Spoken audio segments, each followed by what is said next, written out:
Maka hi, maka ho. That's not Hawaiian, everybody.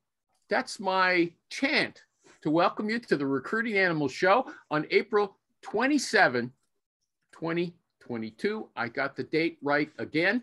Over there, okay, is Klang.so. He's an IT recruiter in Switzerland, and he built his own applicant tracking system called Klang.so. Check it out. The people on this show think it's pretty good, okay?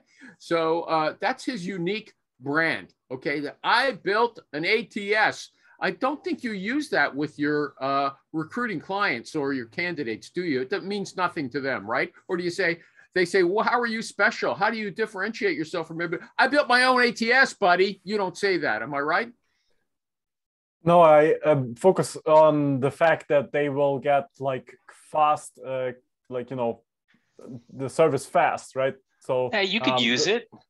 You can say, hey, look, I know IT so well, I created my own applicant tracking system. That's a nice frame. That's not bad, Michael G. Cox. Yeah. Good start to the show for him. Okay, I like that. And that, speaking of which, that is Michael G. Cox, the sales recruiter. Hello, everyone. Hi, I'll get to you in a sec. I have something to say to you. Okay, thesalesrecruiter.com. Thesalesrecruiter.com. Something's wrong with your shirt is clashing with your background, Michael G. Cox. You have got to change that. I don't like it. Take it off. Yeah, it's not working. Take it off. I don't care. Okay. Yeah, baby. Okay, now here's Sasha. She got rough with me 2 weeks ago. I like that better, Mike. That shirt's no good for this show. If you want to take a minute and change it, I don't mind. Okay, she got mad. I got that lady came on, Christine, and she wanted to talk about her webinar. I knew I'd get to the contract, and the rest of the show, I didn't know. You didn't say, hey, Recruiting Animal, I'm leaving early. I got to hear about the contract now. But I spent the rest of the show talking about the contract, and I highlighted it. You got to listen to it. It was a great show. It was your idea. Do you have anything? Did you listen to it? Yes, I have. Yes, I have. And it's amazing. And I have news. Did you use it? I have a closing, almost a closing. There is my first one. There is one thing that I need to complete, and this is something that I need to check with lawyers. Wait a second. So, you started your own business? You didn't say, hey, I went independent. I started my own business with the help of Recruiting Animal Show and Recruiters Online. Look out. Okay. What about the contract? Do you have any questions for Rich Rosen? I don't know if he's coming today. No, I don't. No. Okay, well, I learned something from that show, and I'm going to steal stuff from him. Although I believe that, you know, you have to have a legal contract like his, and then it's good to write up, just like I did, a plain English version. So when you're talking to your client, you can talk in those terms that everybody understands. Just my idea, everybody. I know everybody probably disagrees with me. Okay. I mean, if you live in a country where the legal system is kind of not completely stupid, then the plain English one actually will suffice also. But like, name one country that doesn't have a legal system that is completely stupid. I mean, it's compared, like, let's say in Switzerland and Germany, we speak both German, right? So the written language is German, but somehow, for some reason, the Swiss contracts are around a fifth of the length of the German ones. Yeah, so I mean, here it's a bit more, I don't know, common sense, I would say. And generally all work contracts, sales contracts, all the contracts are literally a third or a fifth. So there are regional differences around, I mean, country differences. But yeah, okay. I mean, Sasha, I want to come back to that. It's good if the contract is simple language. Like, I think even in the US, you can always get extra points if your contract is like in simple language. I mean, it's kind of, I don't know, sends a signal that you don't want to waste time of people, I guess. No, you got to have the legal language, because when they try to screw you, you have to have something that stands up in court. Nobody's going to try and screw you. Nobody's going to try and screw you. Okay, sorry. I'm way too negative. Sasha. So what's the name of your company? Do you want to tell us? Is it Post Management? Is that what it is? No, that's actually my employer, the company where I'm employed. However, my business still doesn't have the name because I spoke with the certified accountant over here, and he advised that it would be the best to actually register a company once the money is transferred on the really bank. Okay. Okay, so you'll have to tell us about that. We'll get, we might do a little segment, not today necessarily, but we'll set it up about. I'm not ready for it today. What? I'm not ready for it today. Oh, okay. But I have something I want to talk about. I sometimes take the advice that I hear on the Recruiting Animal Show. Actually, first I want to mention something. I got an email. It said, "Dear Animal, you know how some movies tell you right at the start that they're based on a true story, which means they aren't really the truth? Well, that's a lot like you. Everything you say is so distorted, it only has a passing resemblance to reality. For instance, look at the way you treat poor Rich Rosen. According to you, he's some kind of avenging angel who goes around putting people in their place. But we know Rich Rosen, and if you called him Mr. Nice Guy, that would be a lot closer to the truth. No signature except RR. Okay. Rich Rosen. You think so? I wonder. Okay. I wonder, do I misrepresent Super Rich? I'm not going to call him Super Rich anymore. I'm afraid, Mr. Nice Guy now. Do I misrepresent him? I'm sure that Super Rich would be the first to tell you.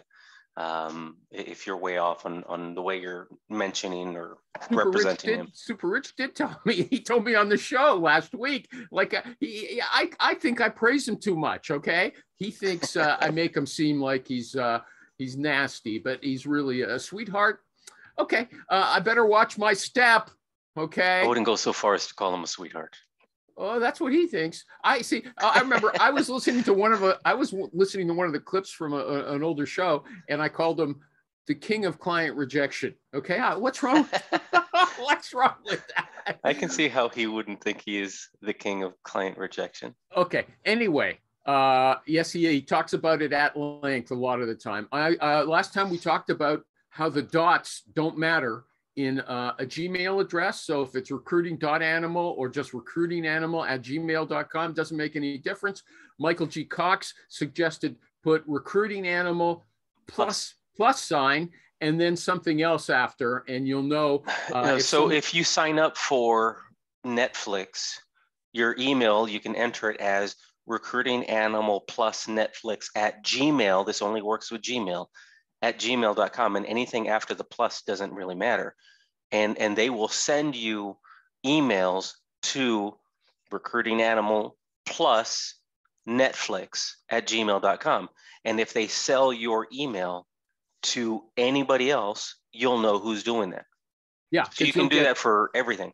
You'll get those Netflix recruiting animal plus Netflix. You'll get it from somebody else, and you say, "Hey, how'd they get it?" But I did it this week with a company called Splashio, recruiting animal plus Splashio @gmail.com, and it comes right back to me.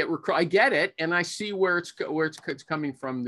So it works. Mm-hmm. Scanning apps. We talked about using scanning applications so you can scan documents from your phone or your tablet. I used Clear Scanner. We didn't talk about it. We talked about Microsoft Lens and iPhone Notes and Scannable. I ended up using Clear Scanner, and it worked. It's not as good as a flatbed scanner, but it works. Also, my flatbed scanner, which wouldn't work on my Windows 10 computer, I just discovered before the show that you can download an app from Microsoft that makes it work. Okay, because I downloaded all the drivers, just so you know, if you've got a flatbed scanner. Sorry. Also, voice typing. Michael G. Cox, he says he uses it and he's happy with it. Can you tell everybody what it is and how you use it? Yeah, so I got used to using something like that on my phone. And when I need to respond to somebody, I just voice text. Okay, hold on a second. Voice typing is different from dictation. It's you dictate, but you can put in all kinds of punctuation and edit it just with your vocal commands. Am I right, Michael G. Cox? So can you give us some, like you say period, it puts in a period? Exactly. New paragraph, new line, select all, select line, select last word. All of those voice commands work. So I don't have to type as much. And so I use that quite a bit for email, for messages on LinkedIn. How long does it take to get used to those vocal commands? Not very long at all. Okay, and the thing that Dotto, the guy that I put, Steve Dotto, the thing he liked is you can also use your keyboard at the same time without disconnecting the voice command function, right? Yes. Okay. Yes. I found it very interesting. And do you think it's, how highly would you rate it on a scale of 1 to 10 for value? It's only with Google Documents, right? Yeah. Yeah. Okay. It's great. It works very well. I think the biggest problem is that you need to spend more time with it so you can figure out all the functionalities. Because I use it only like to speak it, periods, punctuation, new paragraph. I didn't know about the editing, which is... Okay. It comes in a million languages as well. If you speak Amharic, which is a Semitic language used in Ethiopia. My fourth language. Yeah, if you use that, you can do it. So Serbian, I'm sure, is a shoo-in. German, of course, as well. Okay, okay. You know, there's a sourcer who I've known for a long time, just via social media, Lisa Offit, and she posted 2 of her favorite contact information tools. Everybody's always asking, what are the best contact information tools? She likes GEM, G-E-M, and Sales QL. Okay, does anybody use either of those? Sales QL, but I don't think that's a very good tool because for instance, you're able to pull out the email addresses and phone numbers from LinkedIn profiles. However, the email addresses are not up to date. No, okay, but that's I see. But what about, have you ended up in LinkedIn jail or anything like that? Has LinkedIn penalized you for using? Nope. No? Okay. You look so nice today, dear. Oh, thank you. People are going to hate me for saying I shouldn't comment on that. I shouldn't call her dear, but I want to. Okay. Oh boy. And I don't mind. Thank you. Okay. Good. Okay. Here's a question. How do you quantify your worth? Meaning, what do you tell your clients when they want to know why you charge what you charge? Okay. Does anybody ever have to answer that question? Oh yeah, actually I'm compiling now an email to a client saying all the reasons why I want the raise in the percentage fee. So should I read it to you? Oh, you're raising the fee. That's a bit different, but go ahead. Yeah, go ahead. Okay, so I'm always making the extra mile for you. I really send also diverse candidates, a lot of female programmers. You are preferred for that. I think a lot on which position, because they have like 50 positions open, on which positions to send the candidates. So I don't just, send anywhere, but really like, is it now Java or maybe Java and Kotlin or something? And then I really make it less work for you. And also I include candidate notes, like about why the person wants a new job. So I save you time, let me finish. So I save you time in assessment. Then all my profiles, they have the reference letter, certificates, uni degrees, all attached. So no need from your people to ask for it, okay? So I react within minutes of if they ask something about a candidate. They're asking, which passport this person has. I reply within minutes. I transparently tell you what candidates think about you. So sometimes candidates tell me, oh, this was great today. Then I email them without me asking for it. And all that, on top of that, all the candidates I sent to you never left. They left maybe for Google or some other position. So all these reasons I'm sending tomorrow to my client to say, hey, I think it would be worth. But why was it short? Michael G. Cox says, sorry, but why are you raising it? Did you give them a discounted rate to start off with? Like we had like this favor thing, last time where it was like not clear whose candidate is it. And then this is a minor thing. I wanted to raise the fee already 1 year ago. So now I'm trying it again. So it's just by 1%, right? So it's not really by a lot, but they pulled back, they pushed back. And now I'm trying to like say, these are the 10 reasons that I think. They pushed back on 1%. Wait, what? You're going to have to tell us what percentage they were on. We go from for some 23, for some 24, but most of them is 24. They go to 25. But it is true that like they pissed off Sasha already. Look at that, she's gone. Yeah, they do hire like a lot of people who don't speak German, and they also like I work with them since long time, and they have made many hires through me. So of course I understand them if they say, hey, we get like a volume discount because like you make so many hires, and also our roles are partly easier than with other companies. Let me ask you a question. Well, hold on. Why? Wait, no, let me interrupt. You're boring me. Settle down. Okay. Yeah. Well, how come you brag all the time about, hey, I send candidate notes? Who doesn't send candidate notes? There are lots of people just sending a resume without any explanation of why they're sending this person out. Oh, look at Michael G. Cox. He doesn't send candidate notes, obviously. Not with. No. You don't say, look, I'm sending this person out because this is how they match. Very little. Normally, I'll pick up the phone and say, Brent, I've got an individual that you need to speak to, and here's why. I'm going to send you the resume right now. Others, I just send the resume because they're a good fit. And what I do is I say, here's a candidate. Very minimal. And if you can't see that this is a fantastic match, you are a dummy, and I don't want to deal with you. That's essentially what you're doing, is right? Is that right? A little bit. I mean, I get the point too, right? I mean that you just do the work so well that kind of you don't need any other explanation. And some resumes of people are exactly like that, but there's always a little bit like, let's say, it's kind of proof of work, right? So it's like, for me, a little bit, if you just sent the resume, there is no proof of work. It's just, I could have just received the resume, I just send it along, and then they say, oh, this is great. And then I do the work of selling the company. This is much easier because you can like, you know, do like so many more submissions this way, but also you run the risk that the company says, well, this is actually like my son-in-law. You sent me my son-in-law. Why didn't you talk to them? Like, I mean, it's a little bit this like, you know, Stephen O'Donnell, well, he collected a fee for placing someone's brother-in-law. Okay. I see. So don't rule anything out. If you've got nerve like him, you'll make money on any deal. We're going on all these other tangents. And my concern is he's given them all the reasons why they should continue to work with him. And everything that he listed are things that he's already doing. So I don't see the if I were the client, I'd say I'm getting all those things right now at my current rate.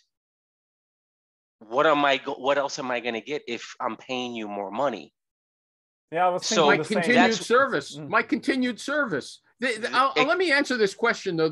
This woman said, what do you say when they want to know how you justify it? That's the going rate. That's what it is. Find someone else who'll charge you less if you want to. So you either are going to offer more, something else, not telling them everything, because you're getting really verbose. Don't tell them everything that you have been doing. They're getting that already. You're either going to give them something more, or you're going to tell them, look, you're the last client that is currently at 23%. Yeah, but this I hate, right? Because it's like, so this I thought too, because it's kind of like a little bit true, or actually true, to be honest. Like just because of the volume and like the, you know, profiles are a bit easier. So I justify the adaptation to have it lower. But like what you're saying is like, then they say, yeah. So all the others, like, I don't care about all the others. Like, I only care about our relation. So I always dislike this. All the others are paying, because they could say the same. They maybe have recruiters who work for 18. So they reply back, hey, we have recruiters who work for 18. You are already very high, which they said last year, which probably is also true. So we're getting too much in the weeds. We're getting too much in the weeds. This is where you make the money or lose the money, animal, yeah, in the weeds. So this is why it's important. So you know what I mean, Michael? So if you, like, I like your point that I should like say, okay, I will do extra stuff. Actually, we'll add this. Like, I will do whatever you want extra. Actually, no, like, don't. Same your wishes. And my point isn't to start doing more work, but when I'm telling them everything that I'm already doing for them at 20%, and I'm trying to justify an extra 5%, telling them what I'm already giving them for 20% doesn't help the argument. Yeah, it does. I can say something like, look, all of your employees just lost because you gave them a 5% raise, that means they have a 3% lower cost of living. You're not keeping up with times. So 8% inflation year over year, and you're asking me to stay at the exact same rate doesn't make sense for me financially. Yeah, okay, this is also this like world that gets more expensive stuff. I mean, yeah, it's a hard, it's like, I lost my thought, sorry. But your points are valid. Everybody's doing 25%, Mr. Client. I'm hoping to keep you as a client. You know what? He can't afford to lose them, it sounds like. Sasha, the newbie, do you have anything you want to say? Well, I believe that everything comes down to your value. What do you think? How much you're worth? Now I got my thought based back. On that, in recruitment, go ahead first. Let her. No. She's helping him. Go ahead. That's what I said. Ivan. Let her finish. Ivan, no, it's okay. Give him his thought. I actually had a question. Ivan, you are working for a German speaking area only, right?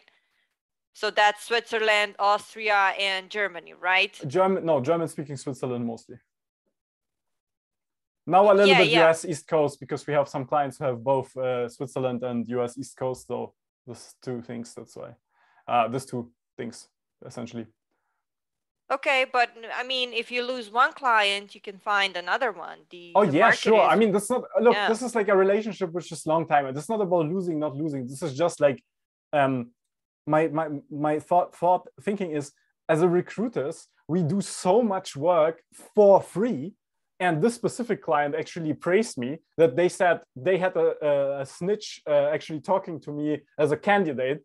And then they told me this, that my pitch of their company was like probably like the best recruiter that they work with. Because I really, there's like the candidate, I really pitched the client as like a really good company to work for. I know what they are doing. I know where they suck at, what is good there. So basically I do a lot of extra work, which is invisible to the client.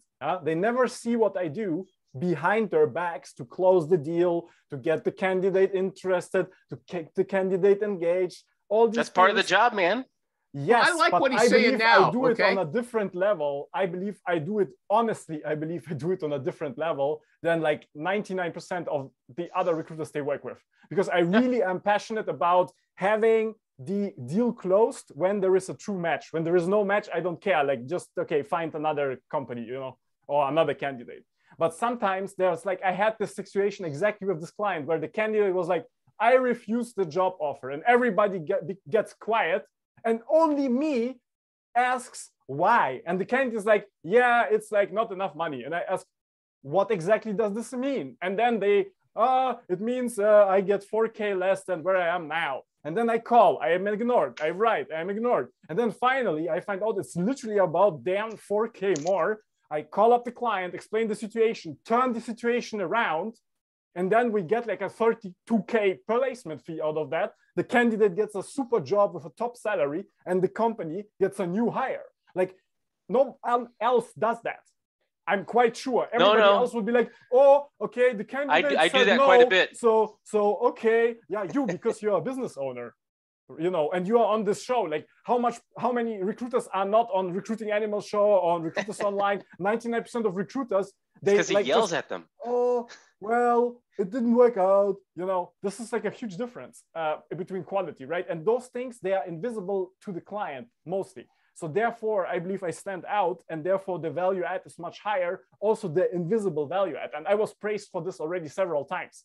So there's no way to make that visible, and because a lot of that is on the back channel. If it weren't on the back channel, it wouldn't work.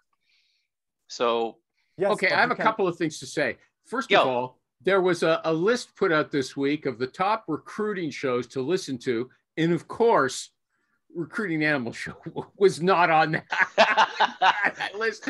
But my hunch is that the woman in England who put together that list, I'll bet she's never listened. What's the list? Tell me. I can go find it. I posted it on my group. It's Occupus or something. I can't remember the company. It sounds disgusting. Okay. But sounds like an eye infection. Yeah, okay. Some of the people who've been guests on this show Like Dualta's on the list because he's over there in England. Well, anyway. Dualta it still has the podcast going and you don't. Okay, well, keep bugging me about that. Okay, secondly, now I forgot what I wanted to say about something that... okay, yeah. Okay, no. There was a girl, I can't remember her name. I haven't talked to her for a while, but she's a trainer of recruiters. She was on the show a number of times in the old days. And she said, it's very important. I never understood this before until this moment. It's very important to show your clients a diagram of your process. Because then Michael G. Cox is saying, oh, well, that's got to be invisible. It's all behind the scenes. No, she says, make it visible up front so they know what you're doing. I personally say, don't all these success guys say, look, it doesn't matter if it takes me a minute and I don't have to do any work. I've just got the guy in my database. You're going to pay me for it for all the years I've been working to know that information, okay? I don't have to prove myself to you. This is my fee. And if you don't like it, hit the road. Find somebody else. Hit the road, Jack. But I like what Ivan said. Sasha, you get the last word on this because Ivan cut you off. Go ahead. Was there something you wanted to say? Way to go, Ivan. Well, nothing else. Just one thought. You are familiar who Grant Cardone is? Okay, no, he said one smart thing, which is price is myth. And I realized that while working for the company where I'm working, because when we bring a candidate who has the knowledge, who has the experience, who has the skill set, the company won't stick to the budget if the candidate is asking for more money. So yeah, everything comes down to what do you think your own value is? You're saying the candidate, the company's going to be flexible if the candidate, you got a great candidate who needs more money. Is that what you're saying, Sasha? Yes. It's not necessarily the case. They might have salary bands and they just can't, they can't go above them. Sometimes it's possible. Sometimes it isn't. Depends on the company. Or depends on how desperate they are. Okay, I got a question though related to that. So you're reminding me of something else. This woman posted, she was actually a lawyer going to a law firm, and they made her an offer, and she said, I want $8,000 more, and they pulled the offer away. Okay, and she was shocked. She sort of believes that negotiations you always have to come back with a counter offer. If they say X, you got to say $5,000 more at least. Never take what they offer. Does anybody want to comment on that? Even if you end up taking what they offer, you got to try to get more. And it's a good sign in a candidate. You want the kind of candidate who's going to ask for more as a rule. Please, sir, I want more. Anybody want to take a comment on that? There are no hard and fast rules, and no, you're not supposed to do it every time. Sometimes when they offer you the number, that's what they can offer. It doesn't hurt to ask, but that's not a constant either. It might hurt sometimes to ask. So what are you going to do, man? Why does it hurt to ask? They think you're greedy? Because every now and again, you'll come across a company like that that's going to pull the offer when you say, well, I was hoping to be at 108,000, not 105,000, whatever. I mean, in 6 years of recruitment, I never encountered that an offer is taken away, or at least I don't remember it. I don't think it ever happened. But when it happened, when I read it online, like this story, I'm 100% sure there was like 9 out of 10 things which already like, should we hire, should we not hire? And then it like, maybe yes, maybe no. And then this last thing, and maybe also they decided last moment, okay, we don't have budget or whatever. Then it's like, they say, oh, it's because you, I mean, it's like, never, okay, if the relationship is super good and you ask for more money, like in a very polite and reasonable way, it will not be detrimental. It will actually be beneficial, because in 6 months, when you ask for more money, or in 1 year, when you ask for more money, the manager will remember that this is your wish and they will increase the salary a year later. So if the relationship is good, asking for more money never hurts. You will only benefit later when you ask for the next salary raise. So I always recommend this, although this doesn't help us as a recruiter because the placement fee is like on the first year salary. I always recommend this because most candidates, they don't even come up with this. I'm like, hey, look, or at least now say, hey. Well, hold on. What do you recommend? You tell them to make a reflexive counteroffer? I recommend to mention that, like, if they don't get more money now, like they ask for more money now, they get a no, okay? For example. Then they say, okay, if I reach my goal of being like better at X, for example, last week I had a person like her English was not so good. So a really good developer, but English is like on the edge. And I'm like, look, they pay you X now because really your communication will be not as good as the other people. You tell them now, okay, I'll improve my English to top notch. And in 6 months, I will ask for 5K more, only that you know, okay? And then do it, improve your English, and then you'll get your 5K more. So like you're saying if you ask for a condition, ask for a raise when they make their offer for you to join the company, start negotiating your raise for 6 months from now. Is that what you're saying? Yes. If you don't get the raise immediately now, like if you don't get. Okay, but the question was, should you reflexively ask for more than they offer? I'm not clear what your stance on that. No, reflexively is dumb. It's like always just ask for more is stupid. You should. Well, there's a lot of people. There's maybe Grant Cardone. I don't know. Sasha, I'll have to comment. There's a lot of people say always ask for more, and then you'll settle. Like back it up. If you just ask for more, like a parrot. Is this animal who just, then it's like dumb, you know, it's like doesn't bring you anywhere. Sasha, what's your take on that? Always ask for more or what? Well, it depends. It really depends. It depends, exactly. So it's not always. It's if it makes sense to do so. But you have the opportunity to negotiate your salary when you're first interviewed. Yeah. Okay. Well, actually, some people commented on this and they said, look, it should never even get to this. If there's a recruiter involved, the recruiter has to close the candidate on a salary before any kind of offer comes. Some people, lots of people agree with that. It's sort of old style, and others say, look, I want them to negotiate directly. The company can represent themselves more effectively than I can, and they'll get to know each other. Anybody have a comment on that? I asked the candidate, like, should I do the negotiation or you want to do it? Okay, but you don't close. That means you don't close the candidate on, listen, if they'll give you $100,000, are you ready to accept on the spot? Or can I accept for you? You don't close them before the offer comes. Am I saying, is that what you're saying? Well, like, partly I do, because this was like this discussion with this one candidate with the English stuff. So I'm like, hey, look, you get now X, you're a little bit unhappy, I know. But like, think about it. Like, it's a good offer. Okay, take that away. You know, take that away. So are generally speaking, with your candidates, do you say, look, Fred, if company X comes back to me and says, we're ready to hire you for $100,000, can I tell them, yeah, he's in? Sometimes when the candidate says, tell them I'm in, then I just will, like, you know, proxy. Michael G. Cox, he doesn't seem to know what I'm talking about. Do you understand what I'm saying? No. Very good. I understand. However, I'm in the learning process, so I cannot give you a black or white answer. Animal, here's the thing. You're going to know, you're supposed to know that number before going into conversations or interviews and presentation of the candidate. So no, I don't share a lot of interview notes, but I will tell them this candidate is within your range, needs to be at this, mentioned this number, is currently at 105,000. There you go.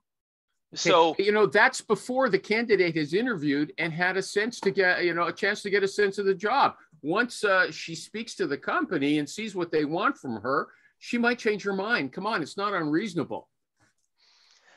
Yes. Oh, look at that smile. What's that mean? You idiot. We're in the chat, by the way. You've got your head stuck up in the air. I'm superior to you. Thank you, Sasha and Ivan. Here's the thing. You know where that person needs to be. So I submitted a candidate for a job that pays up to 110 on a base. He's currently at 104, and I told them to get him to move, you're probably gonna have to be at that max to make it worth him losing the relationships that he's spent the last several years building. Man, Michael's so good at communicating. I love it. It's like losing the relationship he's in. It's like I would never come up with this stuff. You have to be, I think, American to be such good direct and clear communicator. It's amazing. I love it. The one big loss when you make a career move is the relationships and the relationship capital that you've built within your organization. Relationship and you have to make up for that. Making notes. Okay, fine. You can listen to the show after, okay? Everybody, it's at recruitinganimalshow.com on YouTube. And if you're watching this, you should be there already, okay? Oh, I haven't had another dilemma. I didn't really understand this 100%. He's going to place somebody with a company, but they want the person to come aboard as an intern for the first 3 months at a lower rate. I assume the person's unemployed. Why else would they consider that? They're not going to leave a company to be an intern. But his question is, if they pay a lower rate than the standard rate for the year, should I bill them for the lower 3 months plus the standard rate for the balance of the year? Or should I bill them what, the year based on the standard hourly rate or whatever? Okay. Did I explain that properly? Does everybody understand what I said? Yeah? Yes. Michael G. Cox, since everybody's praising you, what should he do? I didn't get it. Okay, the salary is $72,000 a year, but for the first 3 months, they want to pay him less to give him a test drive. Should Ivan bill them at the rate of $72,000 a year, or for the lower rate plus the 30 for the first 3 months, and then no, whatever the balance is? No, I can't imagine finding a candidate in today's market that would take the whole BS test drive. No, because they are really, I mean, in this case, it's reasonable because like half of the job they really have to learn. And also it's a very junior candidate. So maybe 1 year of experience. And so in this case, okay, maybe where you are recruiting currently, there is a lack of opportunity. And because of that lack of other opportunities, this candidate is going to go for that kind of wishy-washy. We like you. We're not so much in love with you. Let's go ahead and give it a test drive, and see if we make it past 3 months. And if we make it past 3 months, then we'll give you the offer that we were kind of alluring you with, attracting you with. I can't imagine that right now. What kind of a position is, what's the title? Like a junior developer. So junior developer, I'm sure if you did a search in Chicago for junior developer, that a junior developer that has that much experience could probably throw a rock and find 5 offers. Yeah, okay, but that's not the question, Michael G. Cox. Now that you've avoided it for 5 minutes. No, I didn't avoid it. I'm happy with the answer. Tell them to stop messing around and make what should he bill them? What should he bill them? $72,000 or for the limited? I would say neither. Tell them you need to make a commitment to this individual at the original. Okay, so anyway, there's a probation, right? He's off on his own thing. Sasha, do you have any questions? So any questions? No, Sasha? I'm not off on my own thing. Recruiting animal, I'm surprised you're actually going for this. You would actually not tell the client you need to make a commitment and make this person the original offer? I'm going to trust that Ivan knows what he's doing, okay? I have more faith in him than in this case, Michael is right. I was surprisingly hands-off. I'm usually more, Yeah, you know what? I've been surprisingly hands off on this show and let that guy blab, blab, blab. Okay. And look what's happened.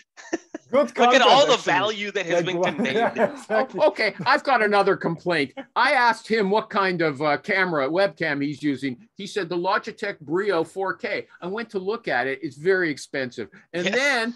Hold on. And then Donna last week, she goes, I bought it because he said it. So I went and bought one too. At 11 o'clock this morning, an hour before the show's supposed to start, I plug it in. I try to make it work. It's not working, okay? And I'm going crazy. So here I am back with my old webcam. And it's his fault. We'll see what happens. That sounds like an ID10 IT issue. Yeah, I got to get my IT team to fix it for me. No, if you could spell ID10 IT. ID 10 IT. Idiot. I know you lived in. Oh, buzz off. Okay, what about this? Okay, here's one for Sasha. Wake up, Sasha. Okay. I'm here. A micro niche. You don't have to wake up. Okay. A micro, but this might be of interest to you. A micro niche is best if you're a new agency owner. Be sure to start with a very narrow niche, as narrow a niche as possible. Americans say niche because they can't speak English. Okay, but this guy says a niche. We can't speak English, okay. And yet everybody over the pond says H. Yeah, that's so they're ignorant. I got Queen's own English. Yeah, they can't talk either. Okay, maybe it's all only the Canadians can speak it. Apparently, we can. We're in the middle. I don't know what they're talking about. Okay. So hold on. He says a niche inside of a niche. It's kind of like a Churchillian, an enigma wrapped in an enigma or something like that. Okay. Instead of a healthcare recruiter, become an ICU staff nurse recruiter in Boston, Massachusetts. Dominate that small sector and then expand into another little small sector and grow your business that way. These by micro niches. Okay. What and that way, when you make a call, every call you make is building towards a database of people in one narrow niche. Every call is worthwhile. Do we have an example of somebody that has done that? Micro niche within a micro market.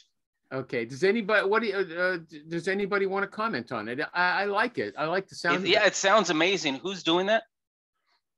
Not me. I'm ready for an answer. I'm going to go to their website and check them out. Well, Sasha, you're already in a micro niche, aren't you? You're working for caretakers and janitors and stuff like that, right? Or yeah, but she's doing it nationally. Yeah, property management. Pennsylvania. I thought you were doing it just in Pennsylvania. Like, no? No, West Coast, actually. Oh, so okay. I've been thinking about trying to figure out how to do the same thing. And it's scary as hell to think that, okay, I'm going to be the person just for sales managers in the San Antonio market. Just doesn't, I don't know, man. It feels like I believe that's the answer where Ivan's concern comes. Okay. So you would be concerned if you would just hire sales managers only for San Antonio and Texas, but Swiss market, German market, and Austrian market are, in comparison to U.S. market, lot smaller. Ivan, is that correct? I mean, probably. You mean smaller number of people living there? Yes. Less companies, less candidates. That's what smaller means, because it's it's a more restricted geographical area. I know, I mean, New York City is what, 10 million-ish, and Switzerland is like smaller than New York City. So, I mean, well, yeah, New York is a beast. Like we've got 3 million in San Antonio, or the greater San Antonio region. Yeah. Okay. I don't know what we're talking about anymore. Okay. That's some advice for you. That's some advice for you, Sasha, though. You might consider micro niche. I like the idea. Okay. What about Rubrics? But give me a good example of micro. What would be a micro niche? I don't have it. Okay. I don't have it. Sorry. Because the fact to focus on only, let's say, one city, on one specific, one kind of job in one geographical limited. Yeah, I know.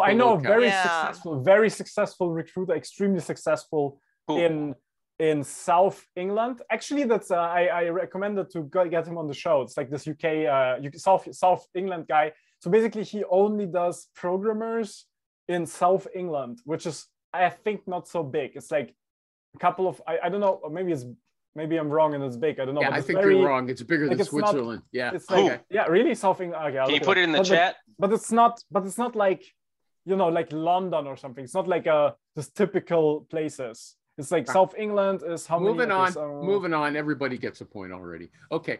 Here's the thing. Rubric. We got two people who have English as a second language, although they might speak better than me. Okay. Rubric. Rubric. Okay. This person says structured interviewing and rubrics can help you speed up your hiring process. A rubric is a scoring tool that lists the assessment criteria. A rubric is, you say, I absolutely need this skill. That's a rubric that you're judging the candidate by. So you could have 6 rubrics, right? And it's a very structured process. If the person talks to 3 different people in the company, they're all online with this, or in line with this requirement, these rubrics, these standard requirements. Anybody else you ever hear the term rubric before? I know the word, but I've never seen it applied to recruiting. Anybody? So when I first went solo, I was doing work with another recruiter, and she would submit a rubric, and so it was resume and some other stuff, and then on the left-hand side you had every requirement in order of importance from top to bottom that was taken in the job intake and also on the job description. And then on the right-hand side, you had their matching qualification. So if it was 7 years of a certain type of programming, then it would show this person has 8 years of that exact programming, and they would go down the list of all the matching criteria. Okay, so it's sort of like what a cover letter ideally should be. You list this is what you want, and this is what I've got, right? Yeah, but that's paragraph text. He means like it's really like a bullet point points. Matching. Yeah, the bullet points. And using the client's exact wording. Okay, well, that sounds like what Ivan does. That makes him better than every other recruiter. Thank you so much. I just wanted to say that. Okay. Plus, he structures his applicant tracking system to make that very easy to do. Okay, clang.so. I'll do a little ad for him. But this fellow's point is that if you've got more than one person interviewing, or even one person, if you have very well clarified requirements, and everybody doesn't come into the interview asking ridiculous things that are irrelevant, they all have to know beforehand about the exact same clear requirements. That's how you eliminate bias. Okay, I just thought it was reasonable. Although I will mention, I've said it before, Daniel Chait, okay, whose communication manager seems to have warded him away from this show. He was a great guest. And he's the CEO of Greenhouse. And he used to promote Greenhouse at the time by saying that IT recruiting or interviewing is a shambles. They'll bring the candidate in without any clear agenda, and they'll haul different programmers in from their offices and say, come on, talk to this person, see what you think, right? He said, what we do in his software was put a list of questions in, and to walk, the software walks the interviewer through the required steps. So everybody doesn't have to think, they just have to follow everything. So I think that's what this person is requiring. Sorry, I went into it for a long time. I think obviously people aren't doing that. Okay, yep. What about this question? Are you a consultative, trusted advisor? Anybody? I'm not a consultative, trusted advisor. No. I don't know enough to be an advisor. Does anybody else think that they're an advisor? With some clients, I am. What does that mean? Justify that now. When they tell me they're looking for a sales manager, I have a new client that's looking for a sales manager here in San Antonio, and they're telling me they don't need somebody that is a glorified closer, which typically you see a lot of. Hey, he's a great sales executive, promote him to sales manager, and now he's the closer, and he's going around town closing all the deals that his reps are setting up. That's not what he's looking for. He's looking for more of a trainer, a coach, a developer of his team. And so I was having this conversation with him and telling him, it sounds like you need more of a sales trainer that will also be responsible for those individuals that are rolling up to him or her. And so we're having a longer conversation, and that's actually changing what he's actually looking for. So you're going into the client and saying, no, listen, Ms. well, on the phone, you're Ms. Client. Listen, Ms. Client. I don't know if that term is legitimate anymore, but listen, Ms. Client, you think you need a closer, but I'm going to tell you, you're wrong. That's not what you need. I'm going to tell you what you need. Okay. No. And he was already of the mind that I don't need a closer. When we have a big deal to close, I will go out and do it. He's one of the. So what did you advise him about? What did you consult about? I'm not clear on it. Because he was still talking about how he needs, because he just said, look, I need a sales manager that can do some training, and I'm going to do the closing, so I don't need him going around town. And we started talking about how it's going to be really hard to find that, because most of the sales managers that he's going to have access to directly don't have a development background, a sales training background. But you're losing me. Okay, if you're losing me, you're losing everybody. Maybe not. Okay, I don't know what you're saying, but I will point out that. Well, I can tell you, I advised him and he trusted me. Yeah, I don't know what you advised him on, since what I thought you advised him on wasn't what you advised him on. I'll have to record my next conversation for you. Yeah, well, the point is, if you're working a micro niche, I think you're in a much better position to advise somebody, because you know a lot. The market's so small, you can actually know a lot about it and say, look, there's only 10 candidates available in your market. You got to pick one of them, okay? Otherwise, or you're looking for something that just doesn't exist in this market. If you have a micro niche, you can advise better.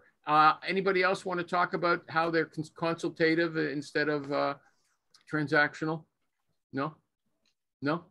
Going once, going twice. I think Ivan had a great example of being consultative. How was he consultative? When he's having this conversation and he's drafting an email to explain how he's going to raise his rates. No. What's consultative is when you go in there and you do an analysis for the, or just based on experience off the top of your head for the client, and say, look, this is what you need, especially if the client doesn't know what he needs. That sounded like the story you were telling us, Michael G. Cox. The client said, I need a closer. I want him to be a manager so he can go around closing everybody's deals for them. Essentially, they're just bird dogging for him. And you say, no, you don't really need that. You need someone with a training focus, not a closing focus. That's what I thought you were saying. And that was a decent example. And then you pulled the rug out. He was already understood what he didn't want. I helped him to get a better understanding of what he did want. Okay.